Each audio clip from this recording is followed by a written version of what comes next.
So today's class is titled Working with Nature versus Being Defined by Nature. It's betzem as shir and bitachon. That's really what it is. I included the Mara Mekaimis. Not that I'm going to go through them at length, but at least I'll reference them and quote them because the words are so common in letters of the Rebbe and in many places that it's good to hear them, understand them, and then be able to see how they flow in the specific words when they're quoted again in whatever you come across. And also I added a collection of letters that we'll discuss in the end that has to do with refuah, doctor, in the sense of nature and the nature of a yid, how refuah works. But before we begin, let me give a hakdama.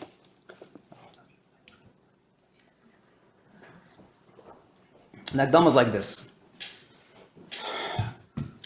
The word bitachon is used very often. The word emunah is used very often. We're going to see a differentiation today. Mirz Hashem, we'll see a differentiation. There are three areas in life. Banei chayim ezoinei. I mentioned this many times.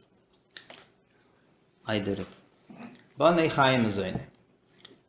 In English, Banei chayim ezoinei is wealth, health, and happiness. Banei is not only children, Banei is also marriage. Banei is a general term used for happiness. One of the most common challenges that we face, and last week I called it the core of all challenges, which is what is brought down in Chassidus, and I'll show you the Makaitis today, is when the Eibishter's Torah mitzvahs seem to impact my health, wealth, and happiness. When a person feels that life is not good, what is life not good? It's either one of these three ways, one of these three areas. And then suddenly we shout bitachon. Bitachon. What does bitachon mean? Bitachon, everything, it doesn't make sense. Bitachon, it doesn't make sense, it hurts me. Bitachon, what does bitachon think? What's this bitachon thing? How does it play out? Huh? So obviously it's a perspective, yeah. What is that perspective? What is that mindset? What is that thought pattern? Bitachon is not an action. Bitachon is not a food. Bitachon is not a speech. Bitachon is a mindset. It's a thought pattern. So it's proper to pay attention to actually think through that thought pattern because it's not natural. It doesn't automatically come because automatically we scream oyevei. We don't automatically scream bitachon. So how does bitachon play out? From the oyevei to the bitachon, there's a thought pattern. It doesn't take away the oyevei, but maybe it puts it into perspective. So that's the discussion today in the sense of where bitachon plays out. Last week it's important for those who were here last week. It'll definitely help, and otherwise it's gonna still a standalone class as well. In order to understand that, I decided to take two areas that we're all familiar with, stories that in Torah, the Meraglim and Purim, and both of them play off bitachon. Both of them share with us a mindset on what it means, how we go ahead and get a bracha in health, wealth, happiness, how we go ahead when it seems like we're stuck, how we go ahead when we have to make a strategy to make it happen, how we go ahead when we need a nest to make it happen. What's that balance between, I believe the Eibishter can break, but I need to do something. What's the balance, how we are supposed to be a healthy yid? On one hand, there's an Eibishter, on one hand, I'm supposed to do. That whole balance, that whole thing of how I'm doing, it doesn't make sense, and it's hurting, but I'm supposed to believe. How do we figure this whole thing out? So I'm going to start with the story of the Meraglim. Start right into one of the story. Let's see the story. Let's see from a fresh perspective. There's a beautiful, every sikh, there's a nice sikha, and it's a sikha in Chelik Aleph. And the Rebbe takes apart the story of the Meraglim. I have all the tziyurim are on top. So you see them, I put them all there. So the first sikha in Chelik Aleph, it's a Chelik Dalet for the Meraglim. Chelik Dalet, the Meraglim. Let's go through the story of the Meraglim. Let's pay attention. And the stories, we will soon see how the Meraglim struggled with the same thing we struggle with. And the story of Purim is going to be the exact opposite of the mindset of the Meraglim, and then we'll see how that plays out in life. Let's first take these two stories, play it out, so we get an idea of how historically this has been a mindset for ages, and then we'll see how it plays out in life. The story of the Meraglim. What happens? The Eibishter sends Meraglim in Eretz Yisrael. The Meraglim go into Eretz Yisrael, and they come back and they say, "Ki chazaku mimenu, ki az ha'am, ki chazaku." That's it. It's too strong. They're very strong nations, and we're not going to be able to win the war. Fragt sich the Shaila, Pasha the Shaila, Pasha the Ben Chamish Lamik a question. I don't understand. The Meraglim witnessed Kriyas Yamsuf. They witnessed the Eibishter destroying the Mitzrayim.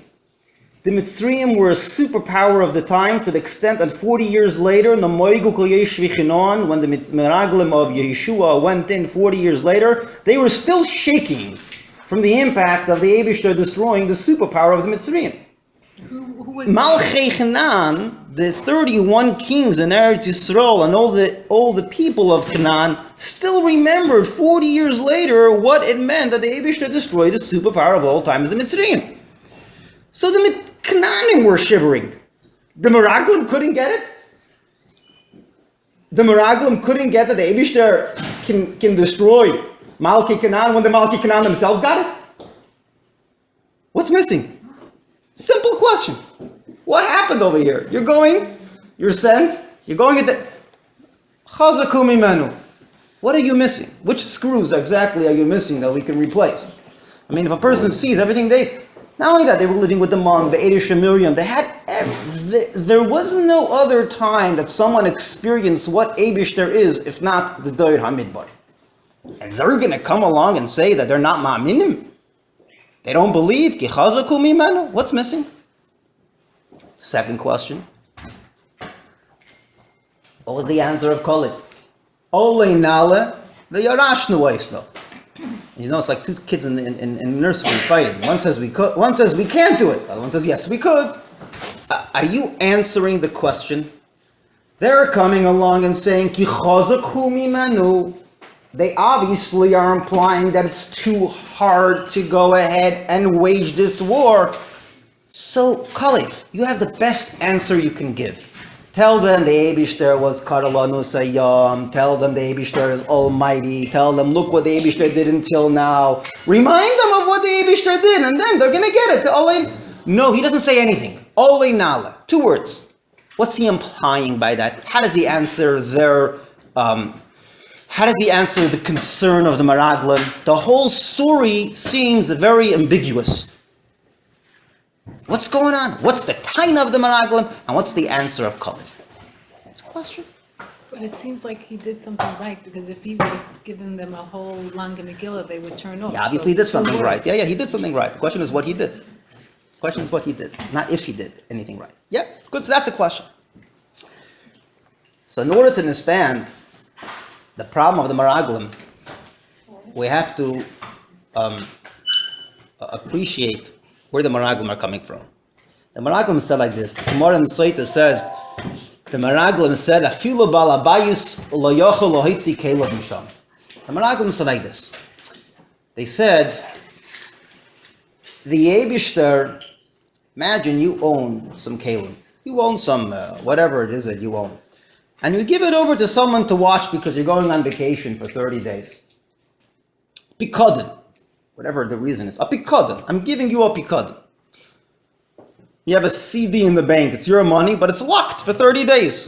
That's how it is. That's what the definition of pikadon is. That's what the definition of you're the owner, but right now it's not available to you because it's been locked.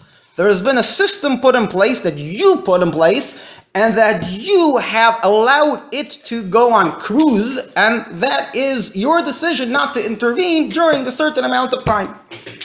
The Meraglim said, Eibishter, you created Teva. We understand that you're an amazing person, amazing Eibishter, Almighty. We know we're a Maimin. Balabais, we know you're Balabais. We know you created Teva. We are the first ones to tell you that you have the ability to break and shake Teva as you wish and destroy it, and nothing stands in front of you. Got it. But what do you want from us? You want us to fight a war. You didn't tell us you're going to have a Nane HaKavod going with us into Mitzrayim, into Canaan. We want us to fight. You want us to use bullets. You want us to actually have casualties. So you want us to find out if chazak or not. You want us to make a strategy. I'm telling you what you want. We can't. It's not happening. The natural circumstances don't allow it. You want us to do it in a natural way? Guess what? The natural way doesn't allow it. We're answering your question. Your mission. Your way, how you want us to conquer Canaan is through Teva. If you want to make Nisim, if you want to come along with your Anane HaKavod and all the other amazing tricks that you have, we got it. You want us to do it? How? Eretz Oichelas Yeshveha, we're gonna lose it. It's not happening. They had a real taina. As a matter of fact, their taina is something that we have till today. In many times in life, we have the same taina. You want to make Nisim? I got it. But you want me to do something? I can't see that happen together with the mitzvahs that you tell me to do. I don't see, and we'll soon see examples in life that person can sometimes come to a crossroads where the Eibishter's tzivoi, the end game that he wants, and the teva that we live in don't seem to match up. Chazaku mimenu. They had a real taina. Kalev couldn't answer them. Karalanos ayom. That's not an answer. They knew about that. They knew there's nisim. He had to answer something else. He had to introduce to them a different mindset. How you go ahead waging a war when the Eibusha tells you to wage a war. And in order to understand that, we'll go to Purim. It's interesting that Kalev knew how to do it better than Yeshua. Kalev, well, between Kalev and Yeshua, let's first see what he said. Let's see what he said. So what did he do? We'll understand Kalev. We'll understand Kalev through addressing the story of Purim. Let's go to the story of Purim. And here we're going to see the exact opposite. Also, a fascinating question that the Rebbe brings up in regards to Esther. Picture yourself in the times of Purim. The Gzeira of Purim was the worst in history for two reasons. All Gzeiras historically were either b'mokim echad or bizmanim harbe. So it allows for refugees to go from place to place. Once you don't do it in one time and all over, so there's always going to be a leftover. There's always going to be an escape route. Purim was the only Gzeira in the whole world in one day. Simply a Gzeira of annihilation of the Jewish people. The worst Gzeira in the history of the Jewish people. The Yidden had two choices. They can go ahead and they can say, okay, we're going to daven to the Eibishter. We're going to ask for a nes. We'll ask for a nes. They didn't. They sent a diplomatic mission. They sent Esther. Esther was essentially sent on the first mission of diplomacy for the Jewish people. They did derech hateva. That's what Hashem wants. You should be working derech hateva. How did Esther have the audacity to fast for 3 days? Achashverosh didn't pick her for her to fast 3 days. Achashverosh won't look at her. She's going to fast 3 days. Are you going b'derech hateva? Are you committing suicide? What are you doing fasting 3 days before you go to Achashverosh?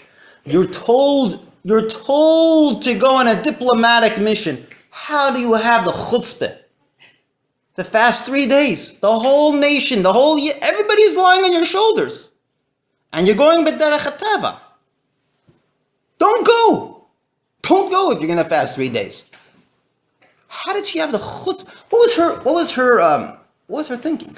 What was her thought pattern? She was a keli for it. It seems like she didn't even allow herself to be a keli. How can you be a keli for something al pi teva when al pi teva what you're doing is simply going to be counter benefit?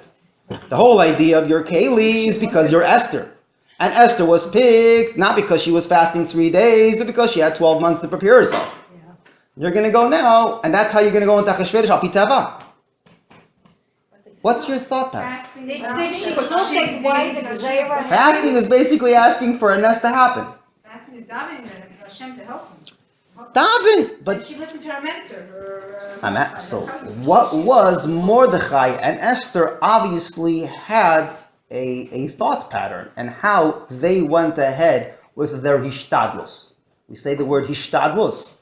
We're going to take a look at Esther's hishtadlus, and we'll take a look at the Meraglim's outlook of hishtadlus, and we're going to have a discussion of what hishtadlus means. What it means that I'm making a keli. What does keli mean? Keli means that there's oil. Keli means, well, we use a lot of words. Keli, lavush, there's different words we use, which we're going to now discuss. But right now, there's one word on the table, and that is nature, teva, normal, strategic thinking of a normal, healthy human being. Doesn't do that before they go on a mission. If you are now told to go save the Yidden, and you're doing it the b'derech ha-teva, teva doesn't say to fast 3 days. That's not teva. You coming from a different planet. So don't go to Achashverosh. So go daven in shul, and go in the Shushan shul. There's a big shul there in the middle. Go daven, cry out to the Eibishter, and that's it. But didn't she Why are you going to Achashverosh? You're going to Achashverosh because you think teva is going to work, and because you're supposed to do teva. We're asking you to do teva. So why are you going and fasting? How do you go and do something that's counter that's basically killing you in the back? I don't know, but I think her thought was to prepare herself, I will say, from, I don't know if it will say religious point of view, or emotional point of view, or Spiritual. any other point of view, that she gave her nefesh to fast 3 days. It's to give your nefesh. Nobody is existing 3 days of fasting. But the Yidden ate. One of the Averas was that the Nenu mi. אבל זה היה זה בלחם, זה היה במשתה. So זה היה במשתה. Okay, so we have a שני question. דברים אחרים. I think we have a question. We press some buttons over here. And that's good. Okay. So the question is a good question, and what you're saying is, well, we'll get to what you're saying. We'll see how that plays out. But the question... I don't see her as a chutzpah. I see that she really meant that she knows that the whole Jewish nation is on her shoulders. yeah, Question. she asked they should also fast for her. Why? The question here, I think, is understood in the sense of this is not a simple story. There's something here beneath the story that obviously needs to be explored in order to make better sense of what Esther did. Because simply looking at the story, it's like a Swiss cheese, you know? There's a lot of holes in the story. It doesn't really make sense. I understand your So what we have to do I is... think that she has a very, very high She's a great person. I'm not looking to knock her No, down. I'm not going personally, But- I'm not judging person. I think her job was very high Okay. level job. So there's obviously something to Esther, and we'll get to it and we'll see what it is. Okay. So what's the idea of Esther? And how does that also explain to us the story of connect the Kalev? The idea is like this. I'll send Ayusis of Chassidus and then we'll try to explain it. Esther said like this. Esther lived in a time when the Yidden had the best connections they could ever have. Esther was Malke. Like nowadays. Yeah, you have APAC, you have a lot of connections. And people trust, we're going to be good. Exactly the same problem. Abundance. Amen. So what do you have? You have Esther. You have Mordechai. Mordechai is a minister. We're very connected. The nature of people is that when they're connected, they trust the connections. You mean connected to the Marcus? Yeah, connections. Mordechai. So No, I'm we- asking. Yeah. So the Yidden in that generation, seeing the connections they have, quality connections they have, felt secure. They had Bitachon in the system. They had trusted the connections that they have, which is very normal for a person to do when they feel comfortable in the natural surroundings around them. We trust. Trust means we feel comfortable. Now, that's what the Gemara says. Essentially, what the Gemara is saying, they trusted the system. Mordechai and Esther recognized the problem that occurred, the Gzeda. Sometimes when you have a problem, you have to see, where did the problem come? How did this problem come? If the problem came because we have connections. So how does a problem, when you have such good connections, when you're in a very good situation and something still creeps in, you've got to really go back to the roots and see, maybe there's something else in the picture that's missing, and that's the reason why everything else floats. So Esther and Mordechai sat down, they said to themselves like this: we have good connections. Just to fix the connections by me going back, I had the connections before.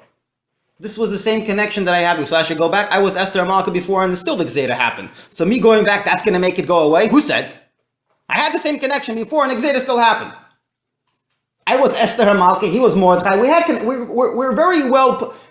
They recognized, I'm not going to fall in the trap of the system, of how everyone else thought until now, in the sense that if the system is a great system, and if you just tweak the system, everything is going to work out. That's essentially how normally people send a mission, by saying, we're sending a mission because the system works itself. The diplomatic mission is a solution to a problem. Why? Because diplomacy is a solution. That's teva, that's natural. You don't have to turn to anybody else. That's how normal people usually use a mission. When you want to win a war, you have to be strong. You have to be very strong. You win a war. That's the normal way how we come, and we usually strategize in the sense of how we go about the things that we go about. It makes sense, it's going to happen. Doesn't make sense, it won't happen. There's a problem. I have a way. I have a way that makes sense that I can fix the problem. So Esther Mordechai realized the problem wasn't the system. The problem was that we trusted the system. In other words, the mashal that they gave was a lavush. Let me give this mashal. I'm going to say these words. Maybe they're going to sound now a little bit philosophical, but as we go on, they're going to hopefully play out in life as well. So Mordechai and Esther said like this: when a person wears clothes, there's something called first impression. A good suit, a good pair of clothes, gives a certain impression when you go into interview. You need to have the right pair of clothes to set the stage. But if you're going to be a shaita behind those clothes, you'll be thrown out of the interview. Because in the end of the day, the first impression, the clothes are supposed to express the content of the person wearing them, and they're not supposed to create a new content. The clothes are an expression of the person who wears them. If you got a clumsy person in there, you're going to be a clumsy person with the shiniest suit. The suit is insignificant in the face of the fact that there's a clumsy, shaita person behind it, so they're going to throw him out the door. That's how it works. Mordechai and Esther recognized Teva's a lavush. In the end of the day, it's a beautiful pair of clothes. And we've got to wear those clothes to open up doors. Yes, I know that. And yes, we have to work the system. And yes, there's got to be shiny boots and all the beautiful stuff that go ahead with the system. But how do I play the system? Am I playing it with the recognition that there's substance, there's someone behind the system? Or am I trusting the clothes? You trust the clothes, you end up with a pair of clothes, you don't get anywhere.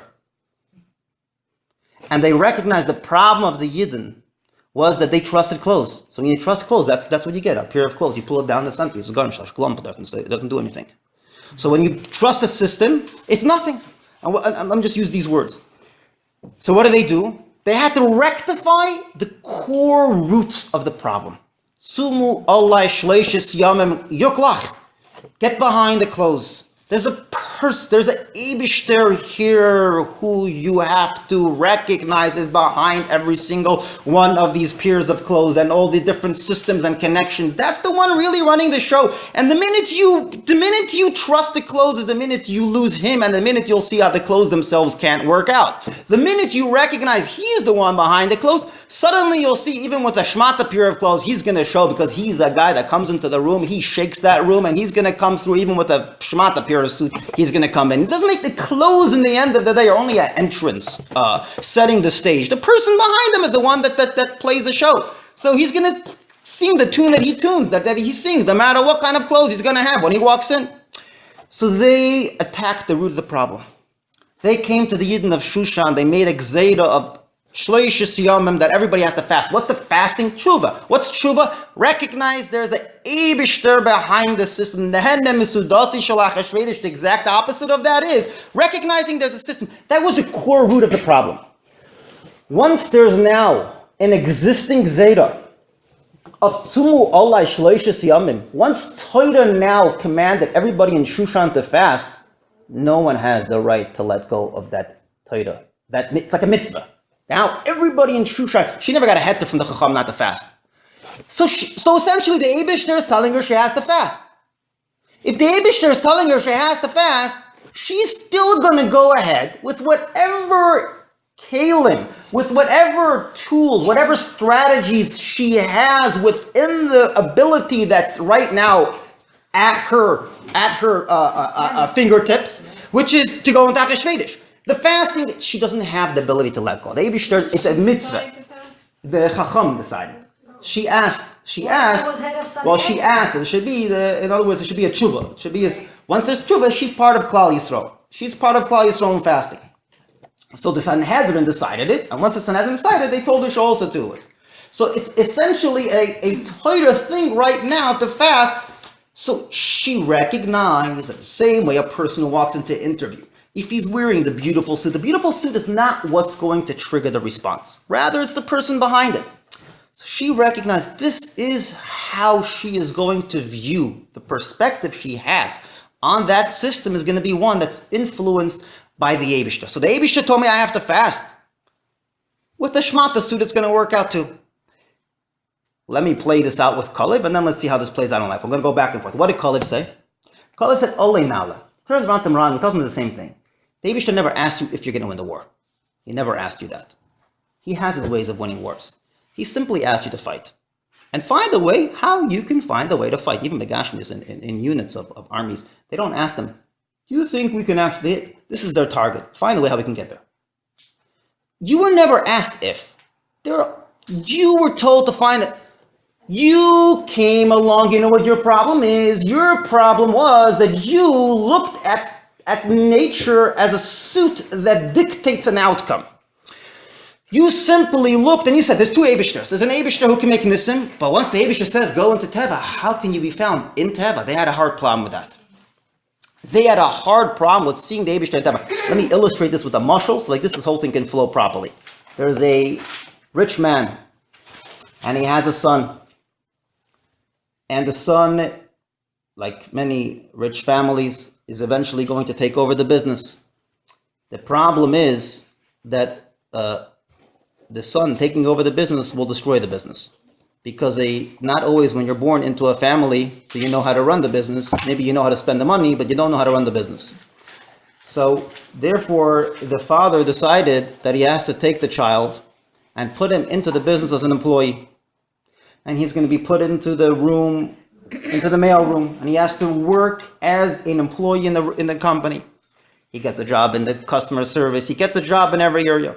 One day he gets a job from his manager, and he's told there's 14 days that we need to work on this because it's a certain specific task that takes 14 days. And he's working very hard. Day number 6, he gets a call from his tati. Need you home for 2 days. Sorry, I can't come home. My manager told me that this is a job that takes 14 days. If I take off 2 days, we're simply not going to be able to do this job. You know, this is a very important job for the company. Yukul! Who's the boss? I'm the boss of this company. You're telling me how this job is going to be successful? I put that manager there. I have other ways of making it successful. If I called you and told you to come up for 2 days, I know what's going on in my company.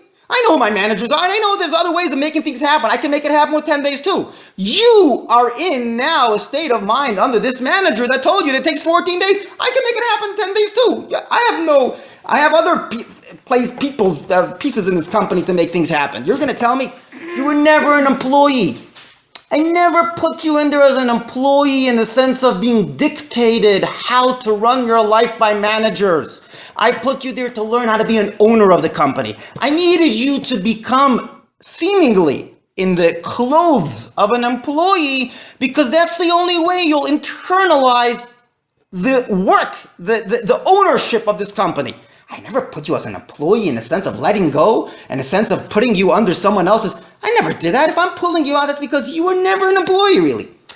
the mitzvahs we have, the moments we have, that the Eibishter pulls us out, a Shabbos, in the 6 days of the week, a Shemitah. The war that I told you to fight was never because I put you in Teva, because I told you that that's the only way you're all my children. The only way these managers is Teva. Teva is the manager. Teva is essentially, there's a certain system put in place. We are never, this is a beautiful thing, and I'm going to show it to you inside, because it's important to see this inside. The Eibishter never put Yidden, the Parnasa of Yidden, he never put it under the Shlita of Teva. And we'll see this in Bonei, Chai, and Nezoineh. He never put us in the control of doctors. He never put us in the control of happiness, the way happiness is defined by a goy. And he never put us in the control of wealth, the way wealth is dictated by a strategic, natural plan, the way a non-Jew would go ahead. He told us to work the system, but we're not defined by the system. We are that child who's put in the company. He seems like an employee, but he's essentially an owner. The Eibishter made us as partners. We're not an employee. Deir Enish, if you remember, we spoke about Deir Enish. What does it mean? They essentially said the system is what makes things happen. And they're right. For Goyim, it makes things happen. They're employees. They're systemized. Yidden are not systemized. Shem Havaya and Shem Alakim runs into this. Actually, that's why it says, Al Talu Ke'ein Hashem Bekir Bechem. Afterwards, when they wanted to go on their own into Mitzrayim, right after the Meraglim story, so some Yidden decided that had his oiders, we're very strong, we can actually do it, and they went. What did the Kalev says? Ke'ein Havaya Bekir Bechem. You're not going to. The Levushim, it's the same problem as the Meraglim. You're saying you're going to go not because you're strong. You're exactly like the people, like the Meraglim, who said you can't go because we're not strong. It's not about strong or weak. It's about if the Eibishter wants you to go. Im chafetz banu Hashem, it'll work.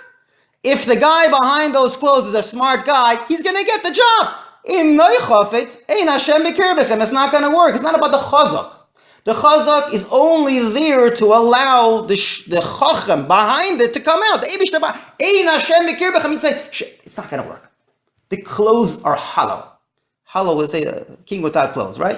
King without, yeah. But the king, so the same idea over here is in the sense of that the levushim that we have to become together with the acknowledgement that the one behind it is making it happen. Let me review this inside. The people, and I mean to say it in the handout, so we have this clear. And then I want to show it to you in the Oisius of Chassidus, so you see this how this plays out. And then we'll go to the most important, which is the practical area of how it plays out with the doctor as well. Okay, so let me just review what we learned, so we have this as a point. So again, he had a question. Start off with a question. Shaila was, there are two stories in Torah that highlight how Teva works for a Yid. It's very important to recognize this. The Frierdiker Rebbe said this when he came out of jail, and he was going to Kastema. So you said, the Eibishter never put us under the Shlita of Goyim. Many different ways how the Frierdiker Rebbe demonstrated this throughout his Meiser. Meiser, by the way, is in a soin. A Meiser, by the way, is exactly the challenge. When Teva puts a Nossi in jail, what does that mean? This is all, and a Yid that comes into a challenge in life, how does that happen? What does that mean? A Yid that's sick, okay, we're going to see soon the examples in the end, a Yid that's sick, and how the Rebbe ties in Brias Ruchnis, Brias Gashmis. What is this, a salesman for Brias Ruchnis?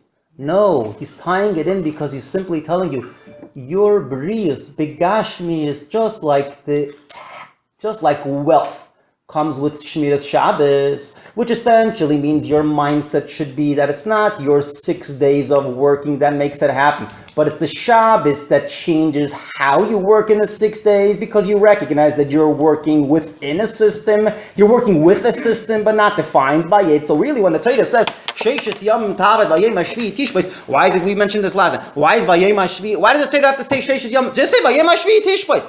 Torah is telling you how to work. You are not an employee. You're not a goy that has to work. Really, you don't have to work. I want you to work, and that's why you're working. So the 6 days you're working is potentially inspired by the 7th day, and that's why by Yom HaShvi, Tishbais is in the same sentence of Sheishas Yom. It's a different kind of Sheishas Yom. You're looking at the work as a lavush. You're looking at the work as a suit that has within it. So it's the mindset that sees it. It's a different thing. The same thing as a doctor. When you're sick, chas v'shalom, remember it's connected to the Briyas Ruchnis. Just like when the Yidden were in Shushan, they had Exera. Remember, it's Nehanim Sudos Shalach Shvish. So you'll see it's fascinating. I picked 10 different letters. How the Rebbe takes one thing after another, one area after another, and the Rebbe highlights how the Briyas Kashmis, Briyas Ruchnis. I'll throw one out now. A wealthy person made a achlata while he was sick to give a certain amount of tzedakah. So the family put pressure after he became better to, like the person looks at the parking lot. The mice with the parking lot. It's a very famous mice. It happens every day. Every parking lot we look for, we do that, right? Every parking spot. But the person needs a parking spot. The Eibishter help me. I need a parking spot, right? But as soon as he found the parking spot, the Eibishter went on vacation. That's how it usually works. So the rich man, after he became healthy, it's a story. It's rather than the Igros. I have the copy in the back. Did you make the copy? Yeah, you did. So his family put pressure to let go of the haftacha for the money. So the Rebbe writes to him. What does the Rebbe write? These words. So if you look, you'll see it in number 4.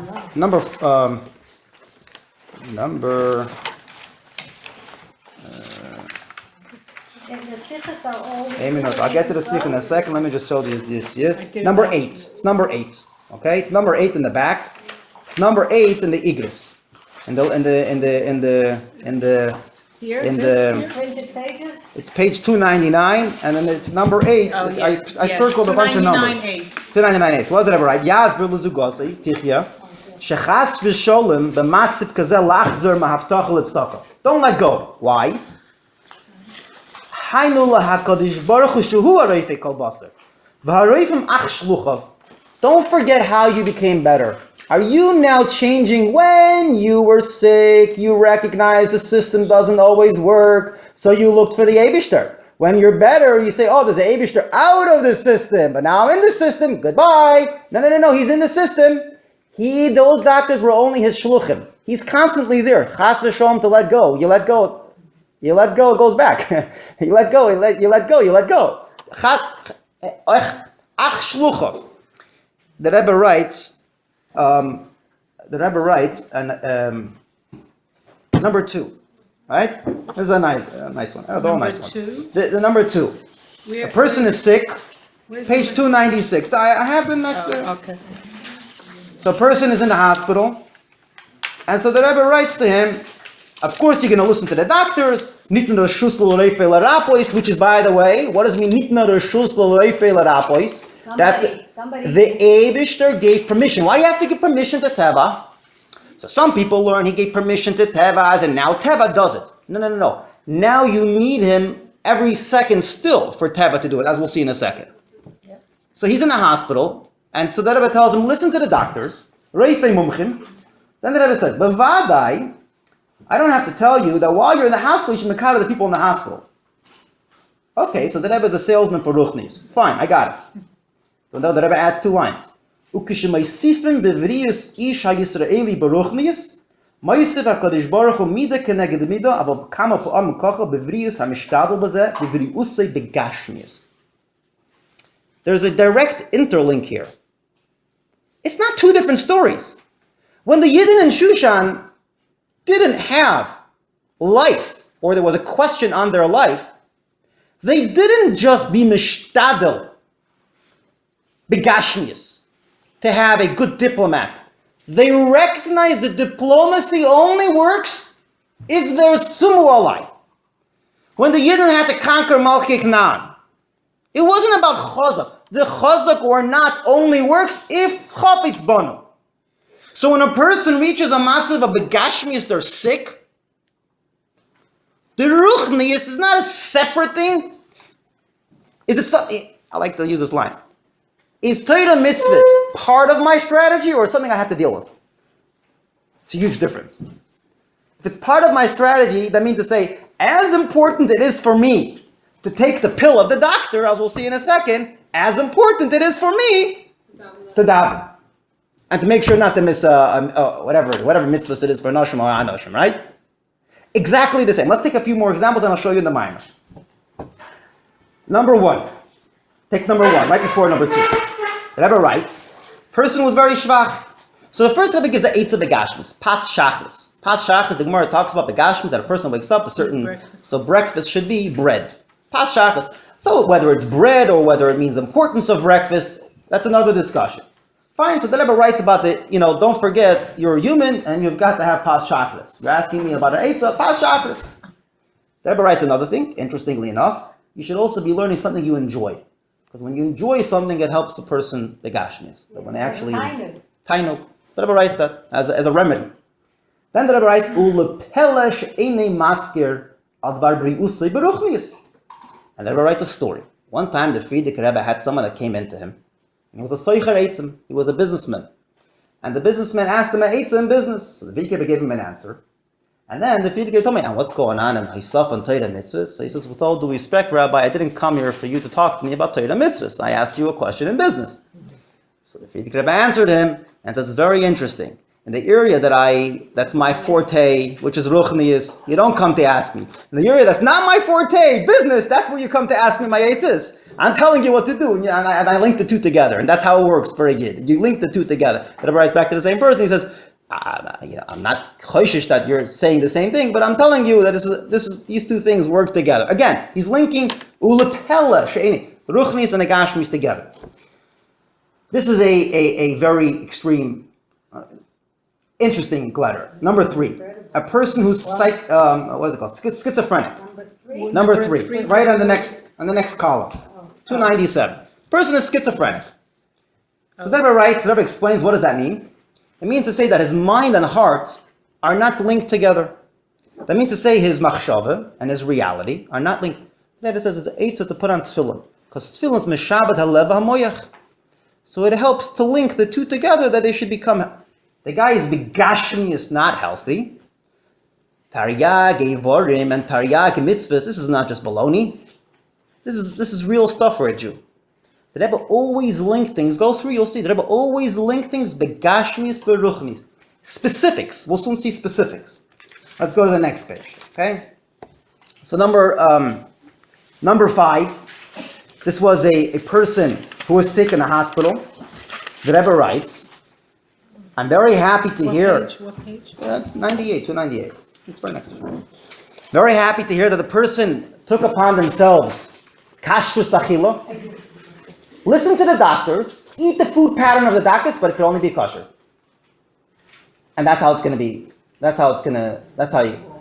linking, again, it's not, people look at it, the Rebbe is selling mitzvahs. There's a havana here. There's a mindset here behind it. And that's the mindset we spoke about, that we're going to continue bringing in different areas. Shushan, there's a problem. There's a milchama.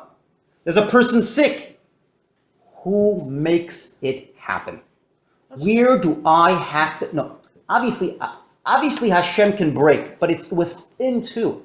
In other words, this is within health. Within happiness and wealth is the same area.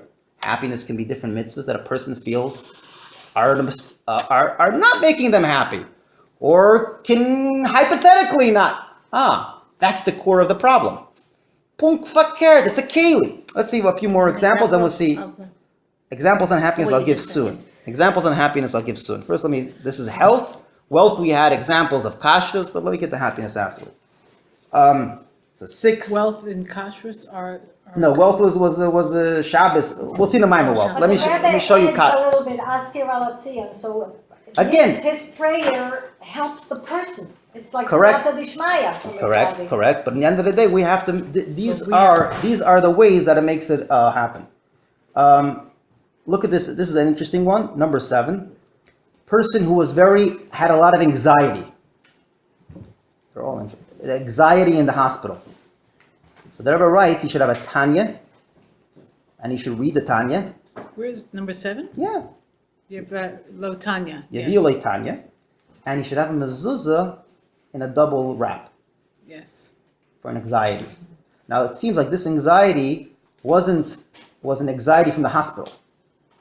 Because he was in the hospital. You're So not talking about anxiety, panic attacks. no, You're talking about so it was anxiety from the just hospital. From being in the hospital, he had an extra. He was nervous. We'll get to anxiety next second. The last answer is a specific one about anxiety. Okay. The mezuzah in the matafa b'toich The matafa. shading that are in the hospital. Yeah. You know that the Rebbe didn't like people to live and buy houses in the early stages when there was a hospital in Crown Street. The Rebbe didn't want to, but they should buy houses Around in the hospital. Yeah.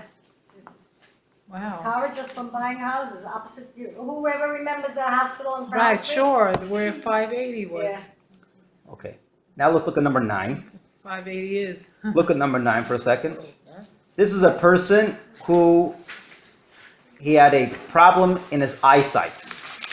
And the doctors wanted him to remove his eye. Wait. Tell us what page. 316. I have numbers on it. Yeah, I it's don't just even going get copies. backwards. I'm going backwards. Because it's back to back. Oh, it's back to back, that's why. Yes. Yeah. I'm sorry. Okay, I was back to thinking- back. Okay. What number? 9. Got everything in. That's the See 9? So the person has a problem with his eye, and the doctors want to remove his eye. So the Rebbe writes, look at this. In daiti noiche, you've been complaining for 2 years about your eye. And you didn't go to the doctor. I don't like that.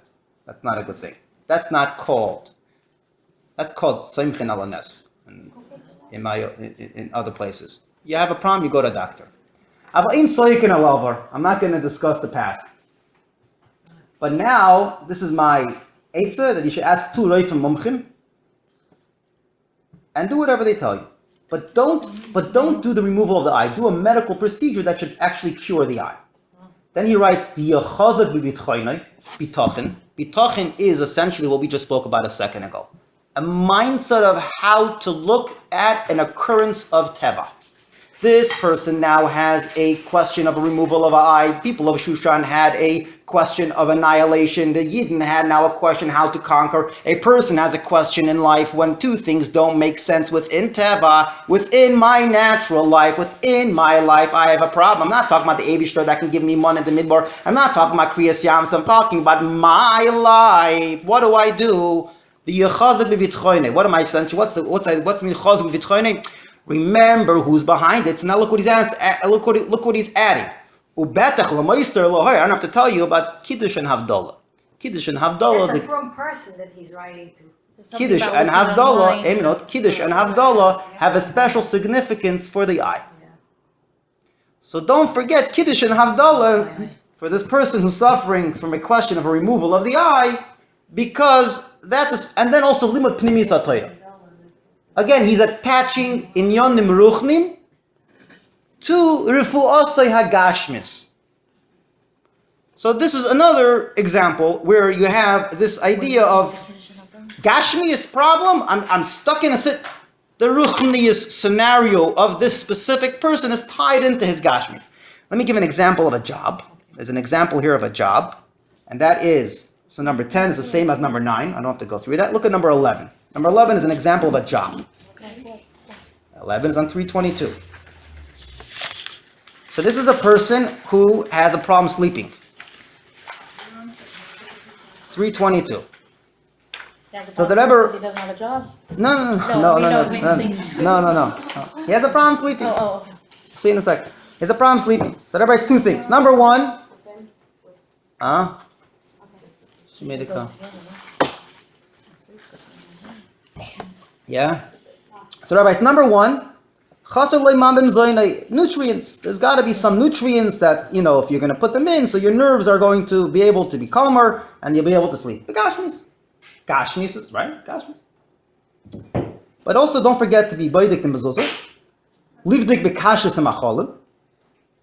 And through that, your matzav is going to become better. Then he adds one more thing. The Kivan Shahashkocha Hol Yoina. Hemi Dosai. You are now put in chinuch.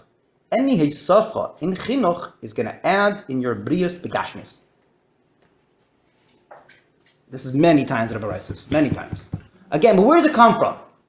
It comes from because the inyan and gashim of a yid, only a yid, is not dependent in the system, it's put in the system. And the father is always there, you're not an employee. So the more we're in touch with why we're in the system, and we connect to the more BDs, because then everything, it flows better. It's not about the clothes. This is so you have mitzvahs, you have hashgacha oyoyin in the sense of your job, you have where you are in the hospital, be makarev yidden there. All these inyanim are inyanim meruchnim of a person, how they're going to influence the gashmiyistic situation as much as the gashmi, but everybody ties them all together in the same letter. Always he ties in the gash and the ruchnis. The gashmis, or the betel meis, or also the ruchnis. He uses, look at 13, and the rest you can see yourself. 13, it brings out number, and then on the next side of the page. So again, person who has a problem with sleeping, but look at the lashon over here. So the first thing again, he says mezuzahs. Again, mezuzahs, tefillin, and he gives different things that a person should do. You'll see inside. Then he says, again, I'm telling you ruchnistic things to do, but you can't just rely on that. There's got to be some way how this goes b'teva. So therefore, I'm sure you're also going to listen to the doctor. Look how he says that. They'll take And you need to have something b'teva, so you'll listen to your doctor. Why are you listening to the doctor? Not because the doctor makes it happen.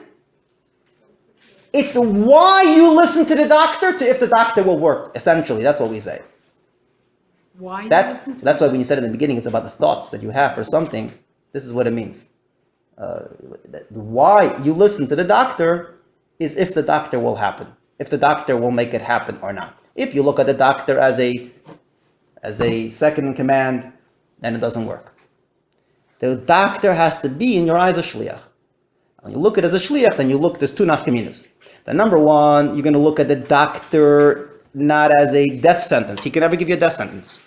Like the Rebbe always says, if the doctor says, who is he to tell you, right? Who is he to tell you whether or not he can just do his job. Right. It's almost like the manager of the son telling the son, you're going to be fired if you're going to go away for 2 days. So really, I'm going to be fired. I'm not going to be fired. But my father called me out for 2 days. I'm going to be fired. You're going to be fired. Who are you to fire me? It doesn't work. Who are you? We're not employees. Goyim are under Teva. Yidden are not under Teva. We work with Teva.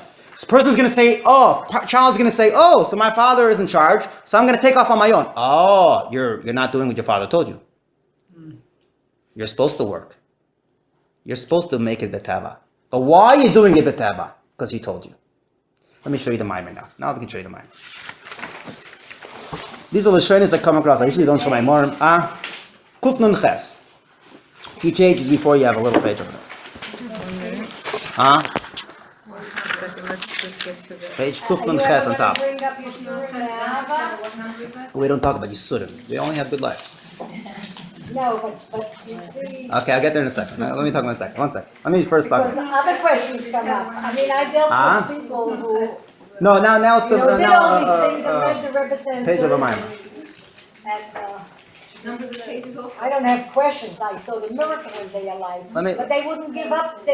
Some of the medications are so addictive that it's like Let me get to that in they a second. can't think clear.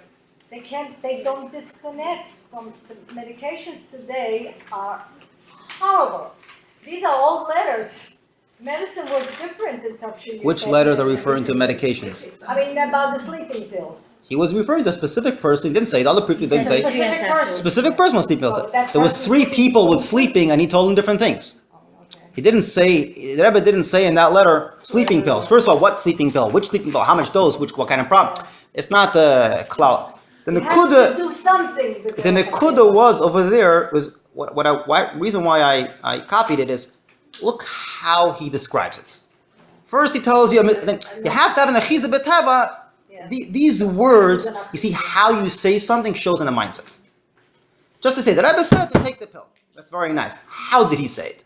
How did he express it? The mindset behind it, you'll see, this is Mushlish in the Mimer, that's Mushlish in the 2 stories we just talked about, Esther. This is what Bitachon means. Bitachon means that a person should slowly adapt to, really this is dependent on the first classes that we had on Amunah, what a Yid is, because first you have to understand who you are, In order for that son to appreciate that he's not like everybody else, he has to not forget that he's a son. And he has to have an appreciation of what it means to be a son.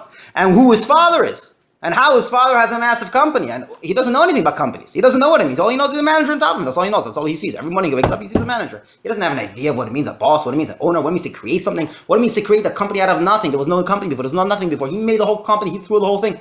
You have to have a little bit. So that's that. So you have the munah you're born with. You're born a son. But you have to have an appreciation that you slowly adapt to. You slowly learn. You slowly understand who your father is.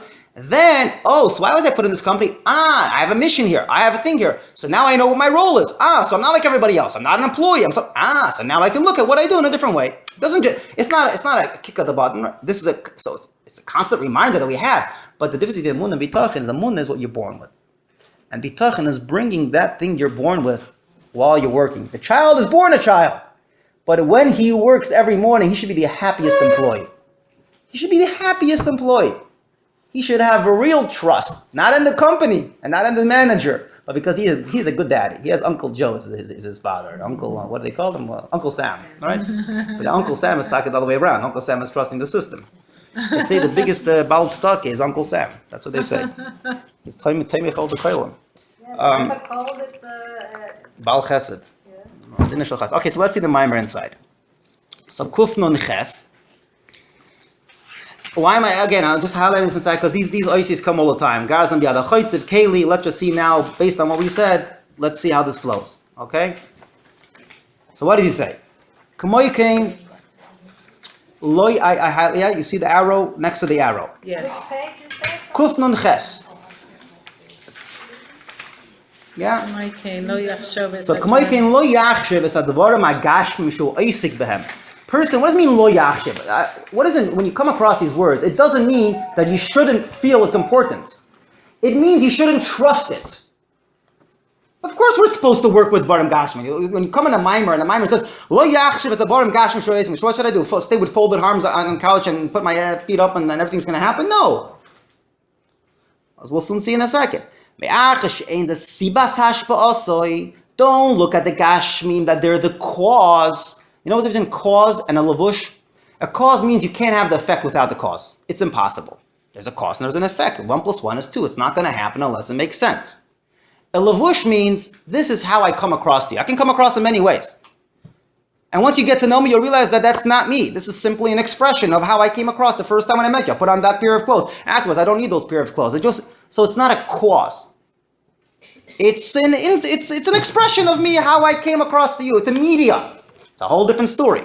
When you have a cause, you worry. Because if there's no cause, there's no effect. When it's an expression, you know, okay, if he talk, he'll come across in another way. He has the ability to come across in another way. The Eibush is the one that does it. Okay, then he goes into a whole discussion of how the things that we work with are only a keli. What does keli mean? Keli means that who makes it happen? Who makes something happen? The word keli means I'm not making it happen, it's happening through me. It happens to happen through me. It happens to happen when I make a strategy. But my strategy doesn't make it happen, if those words ring in any way. Yeah, right? So keli means a recognition of how I go ahead with what I go ahead. Keli is defining why. Keli is not defining what. I can eat chicken and it's a keli for the Eibishter, and I can eat steak and it's a keli for the Eibishter. And I can eat potatoes and it's megushim. It has nothing to do with what I eat. It has everything to do with why I eat. I can jog and it's kedusha. And I can go to shul and it's klippa. I went to shul to fight with my next guy who's just on the bench with me because I want to fight with him because it's my spot, not his spot. So that's klippa. That's not kedusha. Out of habit? That's okay. That's okay. Okay, that's okay. Let's not push the envelope. That's okay. Out of habit is very dangerous. You open the door to all kind of things. Fine. But if he's going the right place and out of habits, we can expect new habits. There's a protection. Right. But it's not about what we do. It's about how we do it or why we do it. Keli is your why is flowing into the what. That's what keli means. The why is flowing into the what. That's what Keli means. So therefore, he continues on. That's the idea of Gazan B'yad HaChoitz, of a person in life. You know, meet two people. Some people say, I just came up with a great idea. And some people will tell you, I don't know how this idea came into my head, but this is an amazing idea.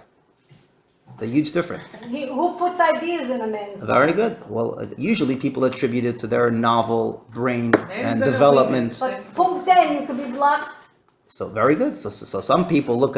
I just described two people. One person says, I just came up with an amazing idea today. The other one says, this amazing idea came into my head. I know how it came into my head, but this is the idea. Two different kinds of A little people. different nuance. It's just a little bit of a difference. Just a You little. realize it's Huge coming from difference. It's someone. huge. One You realize it's person coming from someone. One person is Garzan B'yad HaChoitz. What is Garzan B'yad HaChoitz? I have a sharp knife. Sharp knives can cut.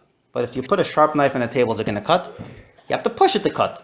So one person realizes someone is pushing his head. And thoughts are coming out. Obviously it has to be a sharp head. But you know what? And not such a sharp knife. If you push very hard, it could also come out of it. They say there's an expression. Right? The Eibishter can shoot through a bezem echet sometimes. Bezem is a broom. Bezem is a broom. The The Rebbe Eibishter can shoot used through a to broom. repeat, "Ni mevakesh ela lefi kocham." I'm not quoting exactly the Rebbe, but the Torah, a lot of mitzvahs are basically based on we're at the stage that you are at. Yeah, but this Nakud is negay how we deal with Varim Gashmi. This is how we deal with Varim Gashmi.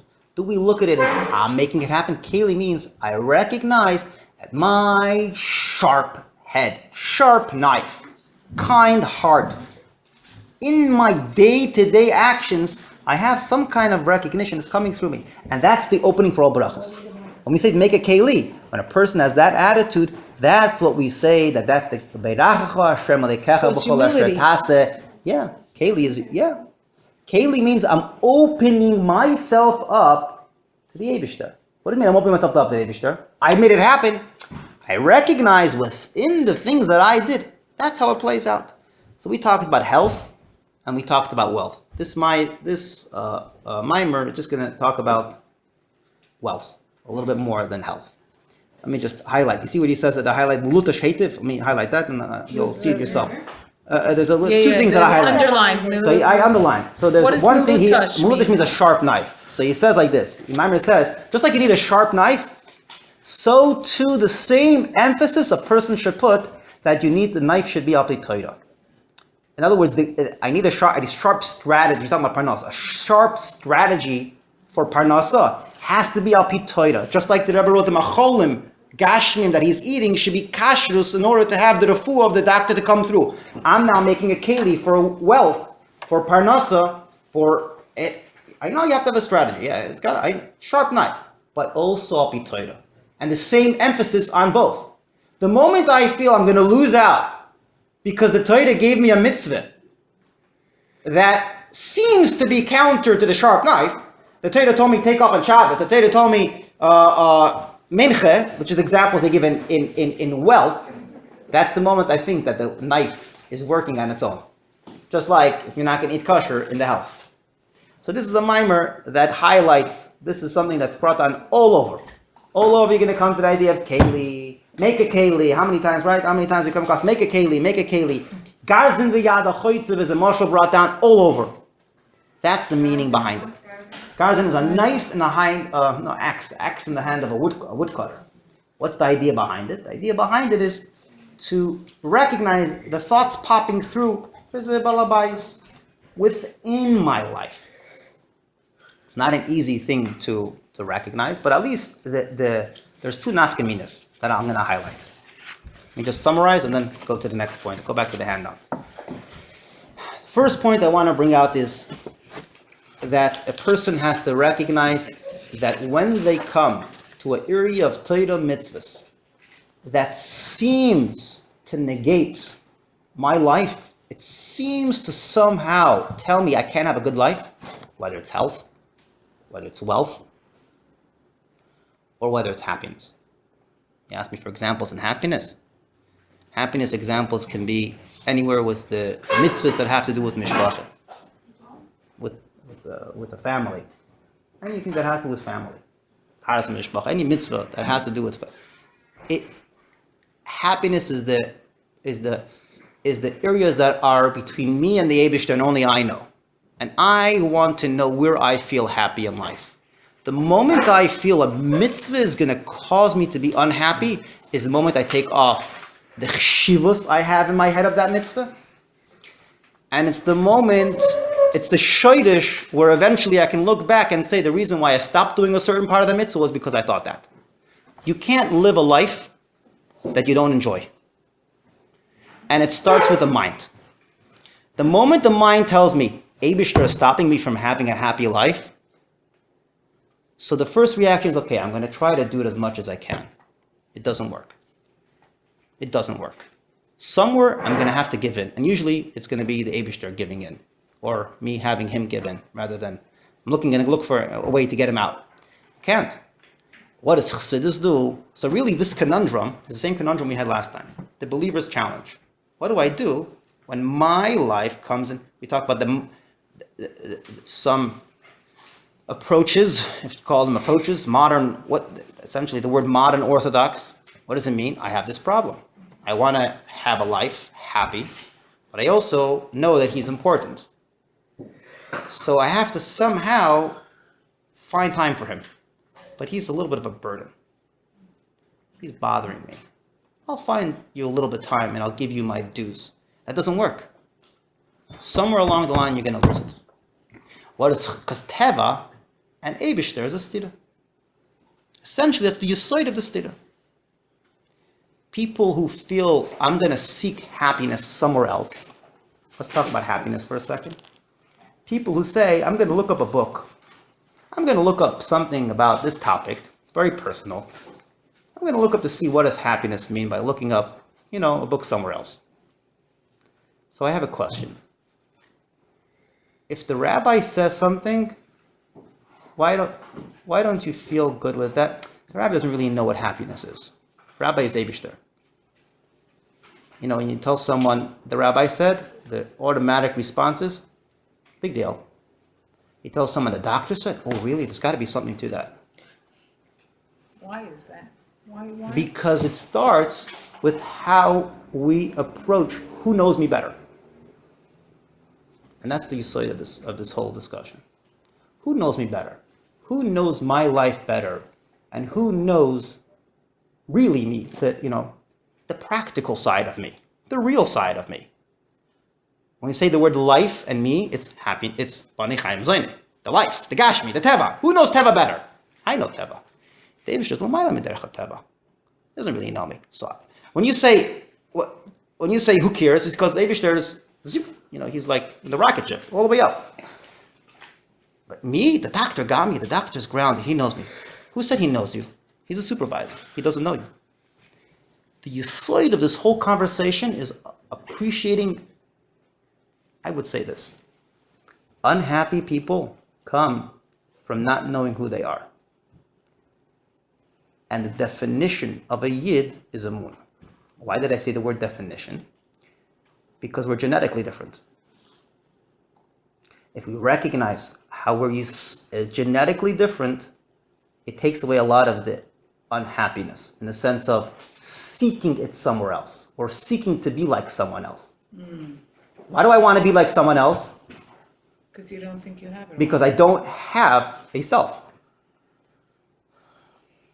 Everybody has their own color. You're not jealous of the other person's color. That's my color. Everybody says it with a straight face. No, this is my color. I like blue. You like purple? Good for you.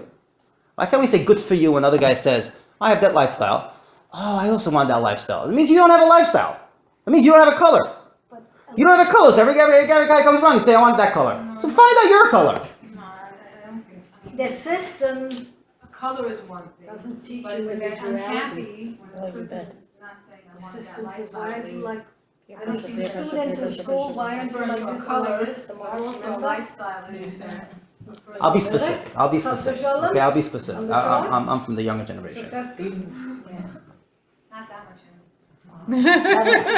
No, I mean to say, יותר טוב? No, I'll take יותר that back. גרוע? oh, I have to say Ah. that my experience, Yeah. and it's recent experience, I'm out of the school system for many years. I know that. But from what I hear from people complaining, Yeah. the school system still does not work on individuality. Last year, a teacher in the Lubavitcher Yeshiva hung up 2 charts.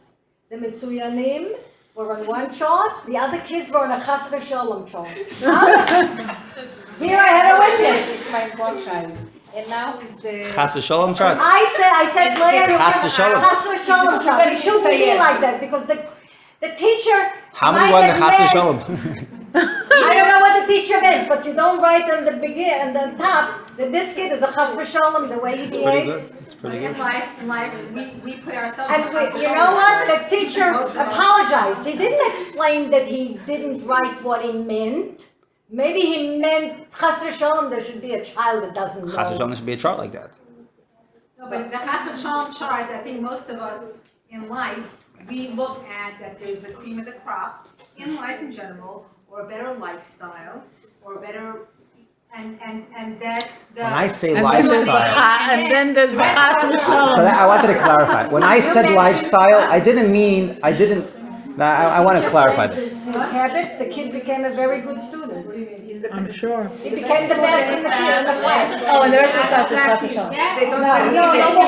no, It's a Chas v'Shalom chart. Ah, You'll take neighborhoods.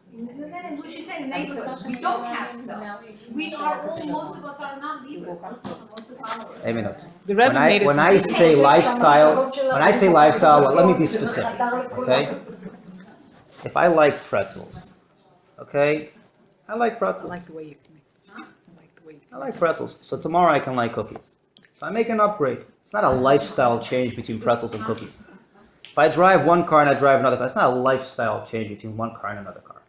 That's fine. Yeah, you have one. Okay, some people, you know what the problem is? The problem is when you define yourself by the lifestyle of a car. That's fine. No, it's just a comfort. I mean, the seats are heated, and then this. Fine, okay. So what were you saying about pretzels? When I say lifestyle, saying, when I what say you're saying. lifestyle, but I'll try to bring out something else. When I say lifestyle, I mean to say is, I go to shul. Let me bring an example. Funny example. Yeah. It was like a little tiny embarrassing. I was a single girl. I was teaching in the school, and this guy, it was not out of school, really wanted to go out with me. And so the woman who decided to read the shidduch was from this Amuna group of women. She says, I said, listen, I'm Lubavitch, and I want to marry someone who's Lubavitch. She says to me, you know, when I was going out, this is very funny. When I was going out, I needed to marry somebody that knew how to dance. If he didn't know how to dance, I couldn't marry him. So she says, we danced on the first date. We danced one time, and that was it. And I looked at her, and there was something to say. Very good. Very good. Very good. Very good. That's lifestyle. I'll give you a different example of lifestyle. Very good. Very good. There's something to say. Or even, I'll just verbalize it in another way. A person can say, over here, let's say, I'm going to give this example. You dress in a certain way in Crown Heights. And in 5 towns, they dress in a different way. So a person might say, you know, they're happier. They're happier. It's almost, right? Or we have a minig, how we behave on dates. Right? Let's say. It's usually, so I'm going to say, oh, if I would do it another way, I'll be happier.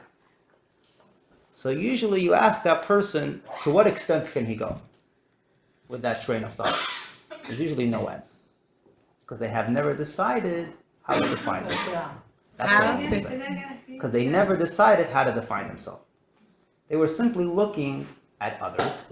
They saw a smile. Way, but they don't know. They never decided who they are. That's what I mean by a color.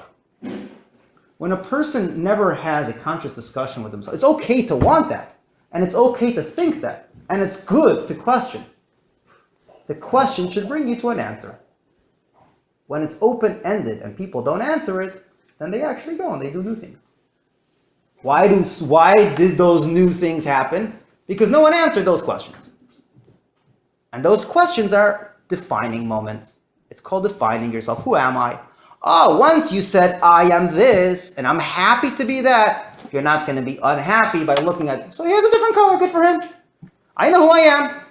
That can only come after you have that question, and you went through that kind of exchange. Modern Orthodox, but you have an open Orthodox. What's open Orthodox? Open Orthodox is conservative reform. Right.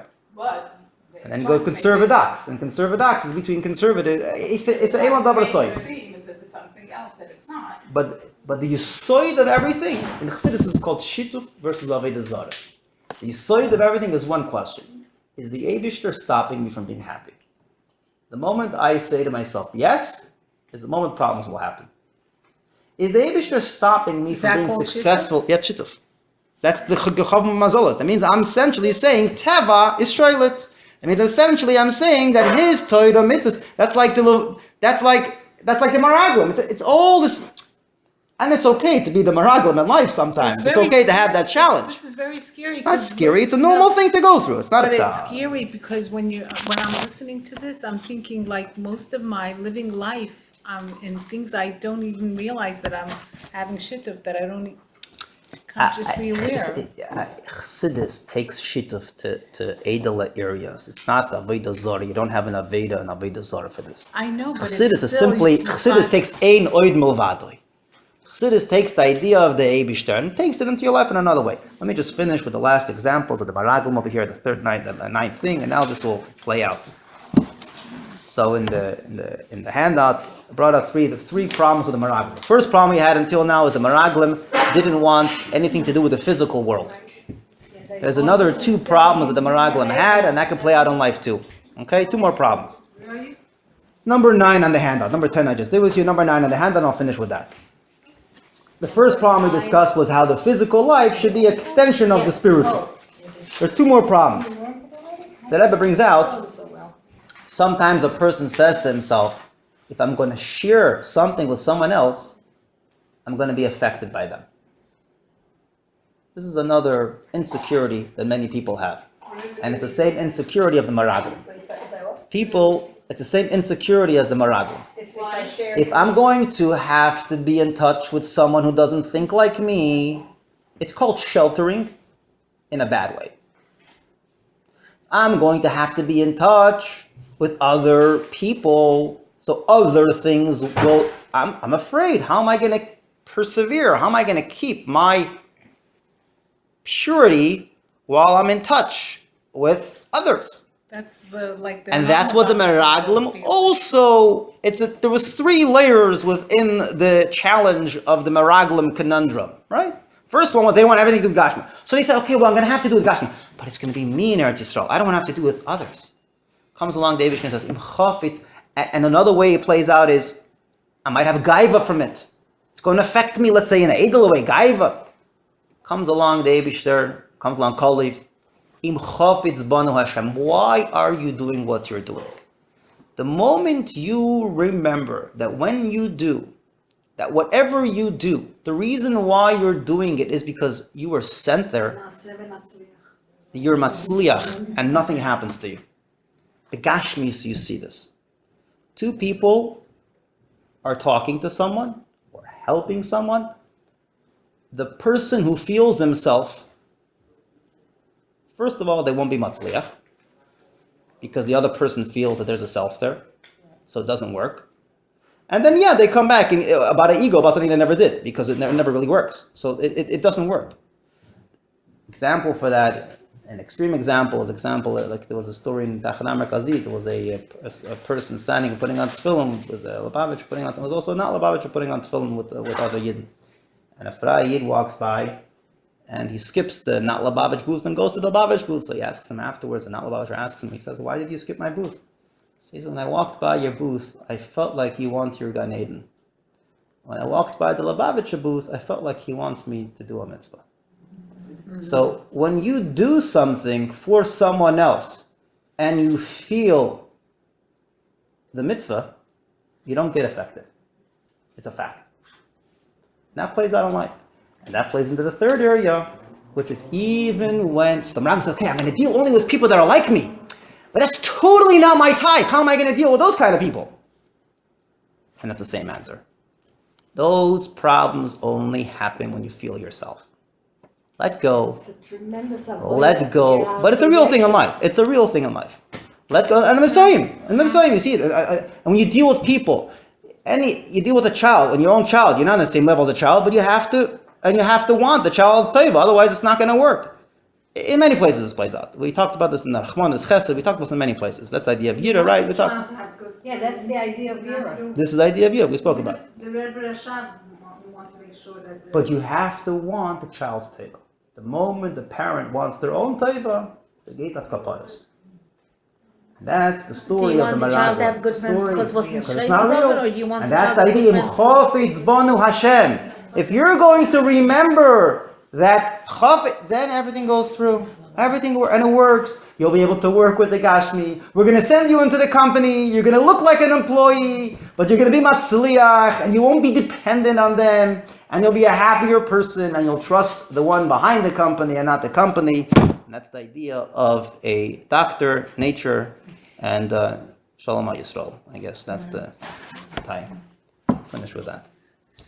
A little bit touched upon the doctor. No, it's not so much the doctor. I'm thinking myself of my own reality. I have to fast to erase a lot of things that I'm trained in and I learn. That's a very difficult problem. Why? Because I already ingrained certain habits. And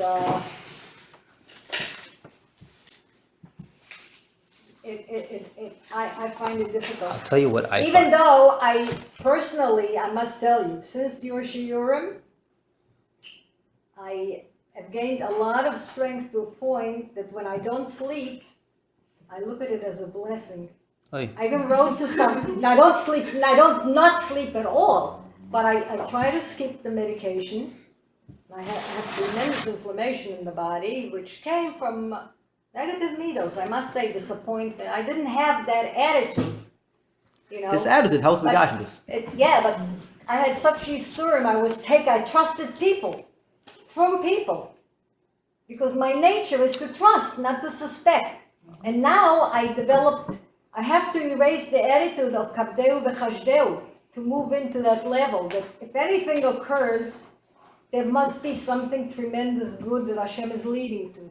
And I have that curiosity. What's the lesson? Oh, very Right. What's So the I'm lesson? involved with me. good. You're not involved with you. You're involved with the one behind you. You're This is involved good. with Hashem. Purpose means Eibishter. When a person, I mean, I enjoy now that I have extra hours at night, that it's peaceful and quiet, and my davening became different. Okay. That I took out all kind of pieces from the davening. It spoke to me 5 o'clock in the morning. okay, the two things. Call me, I can't do this week. The Rebbe, the one of the letters that I didn't mention, but it's kedai to mention, is about Hesach Hadas. What you mentioned before. The Rebbe writes, like the Rebbe writes, a person is in a hospital, is not feeling well. Which one is Hesach Hadas? I'm looking in the back. And so the Rebbe writes, it's a pella that the doctors don't emphasize the importance of Hesach Hadas.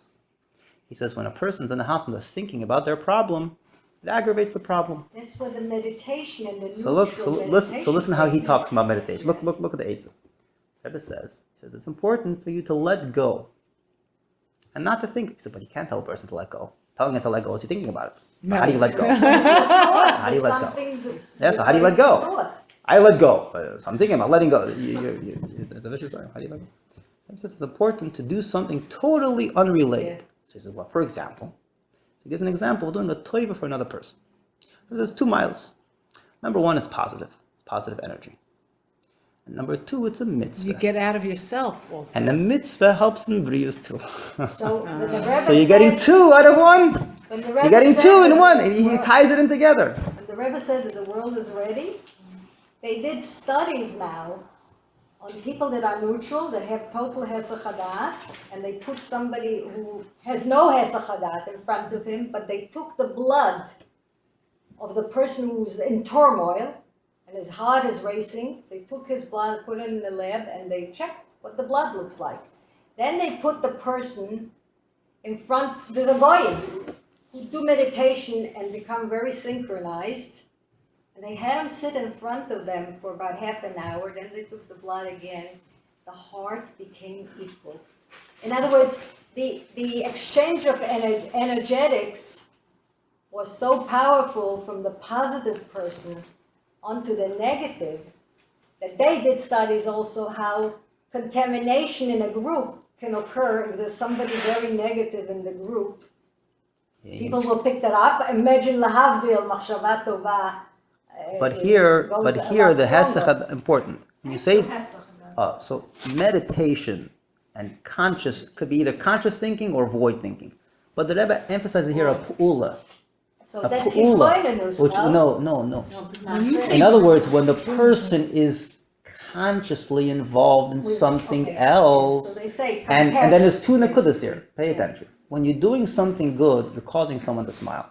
That smile you see and you experience, Right, yeah. which is positive. Yeah, Positive. yeah, It shows you smiling, inside. let's do that inside. It's, Shows you inside. It's in the back of there. I have to tell you that's It's a very important big block one. of not going on Mitzvah. Like Okay, here. actually, It's in the back, and then all the way in the back of your we had such thing over here. success, and people were we went to ShopRite or something. We went for Yud Shvat, my That's friend the and strength myself. of a group also. I think there's more strength. But it's, so let me show you. It's on page 324 in the back. Look in the back. Okay? What? Yeah. And Rebbe writes about Hesed Hadas. How do you spell that? Hesed? Look over here in the back, 324. In the back of your paper, you'll see. Rebbe has a letter over here about Hesed Hadas. And Rebbe writes it in a way of the Gashmis. Okay? What is the next line in English? Hesed Hadas means to distract yourself. Esach Hadas It's is really Hesed is to remove it. remove your mind from what defocus from defocus. To not focus, I don't know if defocus is a word. To not focus on the problem. To take away your mind from that. release.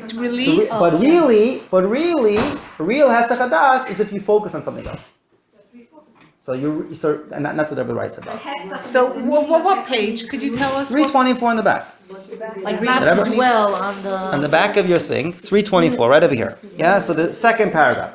Because this person writes to me, and everything is bashkocha pratis, adgish bazeh masher isi broiva mikrim amatzav daima. Goyrim poil v'toy beyaser. And everybody writes, ulamar bis tamhuni loy menatzlim oisay.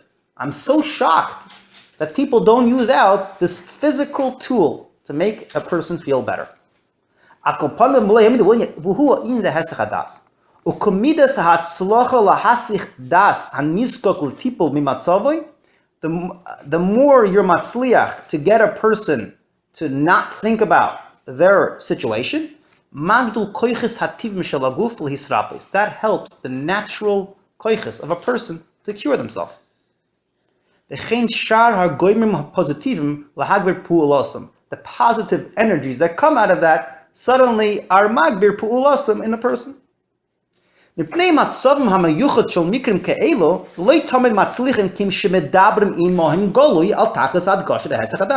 not always are you going to be successful by speaking to someone about the importance of Hesed Hadas.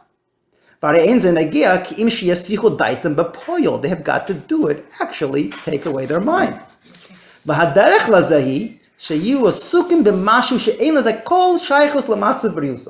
got to focus their attention on something else entirely.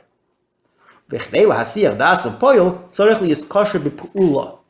can't just be mind. This whole meditation business as in just mind is not a real refocusing. It's a bandage. You're not really investing yourself somewhere else.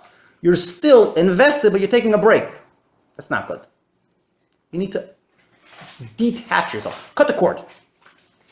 It's very hard to cut a cord. What about people that do all kind of things because it's a zgula, Anyway, schools was another discussion. focus on themselves then, no? Yeah, schools is another discussion. We'll get to schools afterwards. But here we're talking about Hesed Hadas. So Deila Hasir Das Pel Tzerich is kosher b'pula shetigrim lo sipuk nashi. It has to be a pula that you really enjoy. Begashmius, now ruchnius, begashmius. What do you mean by the mind? The mind refocusing is very hard because the Don't mind, focus on the problem. you can't tell your mind. Your mind is working the whole time. Don't think. You can't not think. You're thinking. You're invested in a problem. The problem bothers you. So you have to really occupy yourself in something else and really be invested there for that to take your mind and you're really not there. So he gives an example, and he says there has to be something you enjoy. So he gives an example, do a favor for another person. This is something begashmis, it makes sense, everybody understands. What does belav hachi mean? Even without any explanation, this is something that every single person understands that it's a good thing to do. You don't have to have a lengthy explanation to someone, oh, it's very good to do a favor. Everybody gets that it's good to do a favor. And he says, there's so much, there's a lot to do. There's a lot of confusion, and therefore there's a lot of places that you can go and help someone. Volunteer. Do. Now, someone What does recently asked me hamahumos mean? about this, and I told him, volunteering, Only if you like it. two kinds of volunteering. I think there's a differentiation, and this has to be explained. Selfish If I'm going to volunteer for Friendship Circle, I'm going to have an hour that I give for someone. That's nice. But you know what's better? And that's what the Rebbe is really referring to is, I take a specific person who I know is going through a problem, and I help them address their problem. Volunteering as a check-off list, as a scripted chesed is what I call it, it's good, it's important to do. But that's not hesed chadas that we're referring to. We're referring to use your mind and action to help out someone else. Focus on that person who you know who has a problem. Find your mind should now be occupied about his problem. So you know what? You see what it is? It's not just a pu'ula in my hand. Achot atmimim, they do brainwashing. If you don't join the Achot atmimim, you're no good. My granddaughter was labeled because she found it comfortable to stay home and help her mother. She didn't study the sichos and didn't join the Achot atmimim. She was labeled, even though she was a Talmidah Mitzuyenet. Just recently, graduated Beis Rivka. I sound like I find all the chesroinus. That's my job. I was born in Tavis. I do a good job. I was born in Convos. It doesn't make a difference. We all do a good job. You know, in Yiddish it says, Avyenim, Avzich, on yourself you can't see an elephant, but on another person you can see a fly. You heard that? Avyenim can... How does it go? I think they did You said it very well.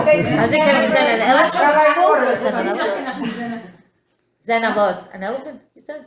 No, on yourself, you have an elephant on you, you can't even see it. But the other person has it flying, you see it, you know?